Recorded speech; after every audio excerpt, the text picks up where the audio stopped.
1984, Gen X was handed a multi-trillion-dollar financial lie. Everyone from teachers to parents repeated a single guarantee: go to college at any cost, and your future salary will handle the debt. Public university tuition quietly skyrocketed by 48%. Here is the unpolished economic reality of the 1980s college promise that trapped an entire generation in a lifelong financial cage. Close your eyes. Can you see 1984 again? Your alarm clock blinks beside a cassette player. A soccer ball waits near the door. Your friends are calling outside. Then your father appears and asks why you are still sleeping. Don't you have class today? What happened to your college plans? Do you remember that voice? Your mother feared factory layoffs. Your father feared hourly work forever, and both wanted something safer.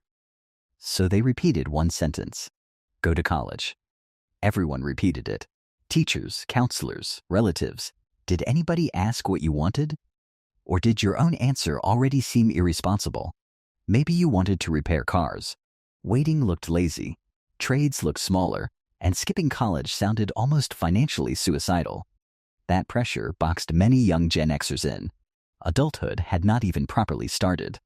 Now remember your first paycheck. Real paper. You held it beneath fluorescent lights. You stocked groceries, folded shirts, or washed dishes until closing. The federal minimum wage was $3.35, and it barely moved through the decade. How many working hours bought one textbook? But tuition was rising faster than their old memories could follow. The advice came from cheaper years. Between 1979 and 1995, inflation-adjusted college charges climbed sharply. Public four-year costs rose 48%. Private four-year costs rose 71%. The price changed. The promise did not. That mismatch slowly tightened around your future. Where was the worried graduate staring at a payment notice after the celebration ended? Where was the salary after taxes, rent, transportation, groceries, and every ordinary emergency? Those pictures showed arrival, and your parents desperately wanted to see you arrive. So you completed the forms with a pen at the kitchen table while everyone discussed dorms. But who questioned the loan? In 1980, 49.3% of recent graduates entered college. By 1990, 60.1% did. In 1989, 19% of undergraduates received student loans. Borrowers averaged about $2,799. That figure seems modest now, but it followed much smaller salaries and fewer financial safety nets. Good debt, people called it. An investment, they promised. Your future salary will handle everything. Did yours? College graduates generally earned more, and many degrees genuinely opened better professional doors. But did every degree open the same door? Did every school justify every price? Did every career begin during a healthy economy? Yet nobody sold the promise with conditions. They sold certainty. And certainty cornered Gen X financially. Now remember graduation morning. Can you still see your mother adjusting the gown while your father tries hiding his pride? The camera clicks. Everyone smiles. For one afternoon, every sacrifice appears completely correct. You obeyed. You worked. You graduated. Then the music stopped. The first payment arrived quietly. Maybe your starting salary disappointed you, or the available job barely connected with your major. Maybe rent consumed more than expected, while a recession quietly erased the position you imagined. What did you postpone first? The apartment? The house deposit? Retirement contributions? A better career? Perhaps the debt never destroyed you. Perhaps it simply narrowed every important choice. That is how a financial cage works. You stay with the wrong employer. You reject a risky opportunity. You whisper, maybe next year. Did college still help you? Very possibly. Could its price still hurt you? Absolutely. Now think about Michael Dell. He was college-aged during the same era, and his family expected a respectable medical career. He entered the University of Texas, but personal computers captured his attention almost immediately. Inside his dorm room, he began upgrading machines, while ordinary students followed ordinary schedules. Do you see the difference? Dell did not abandon college and wait for inspiration. He followed a business already proving itself.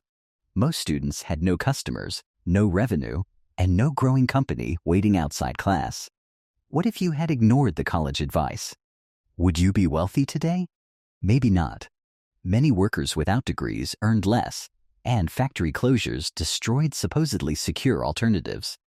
That is why Gen X felt pinned between two frightening roads. One road carried debt. The other threatened limited opportunity. But were those truly the only choices? What about community college? What about public university?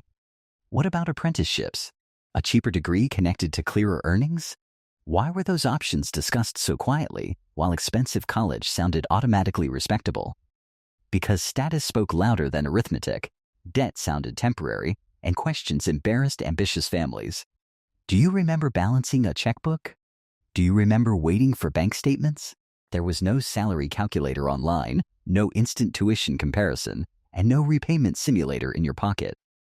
That information gap chained borrowers to choices they barely understood at 18. Your parents were not villains. They were trying to protect you. They had watched factories close, neighbors struggle, and hardworking people lose supposedly permanent jobs.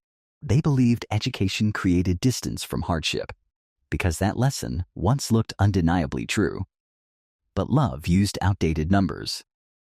So now, decades later, what do you feel when that old campus photograph appears? Pride? Regret? Gratitude? Anger? Maybe all four. You may treasure library nights, cheap diner coffee, spontaneous friendships, and cassettes rewinding inside tired cars. Those years gave you confidence, memories, knowledge, and perhaps the career that supported your family. But did the debt take something too? Did it delay your freedom? Did it weaken your retirement? Did it keep you inside one career longer than your heart wanted? The mistake was not education. The mistake was refusing to price education honestly before emotion made the decision. Ask what the degree costs. Ask what the career pays. Ask what happens without completion. Ask whether a cheaper route exists. Ask how much uncertainty one young borrower can realistically survive. Those questions might have broken the snare before the paperwork became a monthly obligation. The diploma opened one door.